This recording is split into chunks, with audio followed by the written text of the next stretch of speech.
وفعل بنا ما أنت عليه فإنك أهل التقوى وأهل المغفرة. اللهم صل على محمد النبي الأمي وعلى آله وسلم تسليما. یا رحمان اللہ، رحیم اللہ، کریم اللہ، ستار اللہ، غفار اللہ، یا ارحم الراحمین. ہم گناہ گار بندے، سیاہ کار بندے، خطا کار بندے، جیسے کیسے تیرے بندے. یا اللہ، رکھی ماہ رمضان ہے، رحمتوں والا مہینہ ہے، برکتوں والا مہینہ ہے.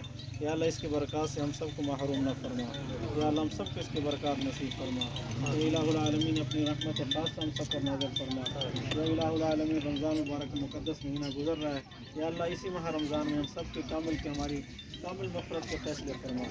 یا الہ العالمین، رمضان مبارک کی برکت سے جن حضرات نے دعاؤں کے لیے کہا ہے، بالخصوص ہمارے شاگرد اوورسیز پاکستانی بہن بھائی اور پاکستان کے اندر رہنے والے بہن بھائی، یا اللہ سب کے حق میں ہماری دعاؤں کو قبول فرما.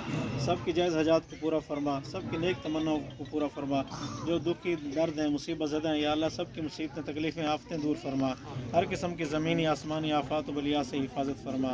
یا الہ العالمین، جو لوگ ہمارے ٹرسٹ کے ساتھ، ہمارے ادارے کے ساتھ تعاون کرنے والے ہیں، یا اللہ سب کے تعاون کو قبول فرما. ان کے مال و جان میں برکت عطا فرما. بہت ساری ہمارے بہنوں نے، بھائیوں نے دعاؤں کے لیے کہا ہے، یا الہ العالمین سب کی جائز حاجات کو پورا فرما. بہت سارے لوگ اپنے بیٹیوں کے رشتہ کے بارے میں پریشان ہیں، یا اللہ مناسب رشتوں کا انتظام فرما. یا الہ العالمین، بالخصوص جو معاونین حضرات ہیں، یا اللہ ان کے کاروبار میں برکت عطا فرما. صحت، علم، عمل میں برکت عطا فرما. ان کے بچوں کو ان کی آنکھوں کی ٹھنڈک بنا. جس طرح وہ ہمارے علاقے کے غرباء کے لیے، مساکین کے لیے اور تعلیم کے لیے، بچوں کے لیے، بچیوں کے لیے، فلاح و بہبود کے لیے تعاون کرتے ہیں، یا الہ العالمین کے تعاون کو قبول فرما. یا الہ العالمین، ہماری دعاؤں کو حق میں قبول فرما. ربنا تقبل منا انک انت السمیع العلیم وتب علینا انک انت التواب الرحیم. حاضرین مجلس میں سے میرے مولا جو بیمار ہوں، دکھی ہوں، یا اللہ سب کو شفا عطا فرما. دکھ درد تکلیفیں مصیبتیں دور فرما.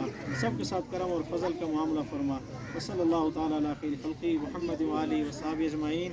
آمین برحمتک یا ارحم الراحمین.